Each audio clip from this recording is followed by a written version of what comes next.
Isang DILG National Most Wanted Person na matagal nang nagtatago sa batas ang tuluyang naaresto ng mga tauhan ng Police Regional Office 5 sa isinagawang operasyon sa Barangay Poblacion, Rapu-Rapu, Albay nito lang may 11 araw ng Oktubre taong kasalukuyan.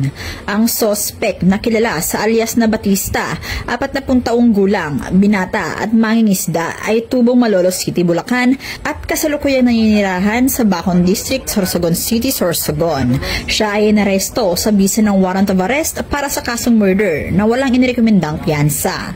Ayon kay Police Colonel Noel D. Nunez, Provincial Director ng Albay Police Provincial Office, na ang matagumpay na operasyon ay naisakatuparan sa pamamagitan ng pinagsanib na puwersa ng Provincial Intelligence Unit Albay, Rapu-Rapu Municipal Police Station, Provincial Intelligence Team Albay, Regional Intelligence Unit 5, Regional Intelligence Division 5 at Regional Mobile Force Battalion 5. Nasa kustodiya na ngayon ng Rapu-Rapu MPS ang sospek para sa kaukulang dokumentasyon at disposisyon. Pinuri naman ni Pro 5 Director, Police Brigadier General Nestor C. Babagay Jr. ang mga operatiba sa kanilang walang humpay na dedikasyon at mahusay na operasyon na nagresulta sa pagkakaaresto sa sospek. Ipinahayag niya na ang tagumpay na ito ay malinaw na patunay ng epektibong pagpapatupad ng mga intelligence-driven at coordinated police operations ng Pro 5 sa buong rehiyon.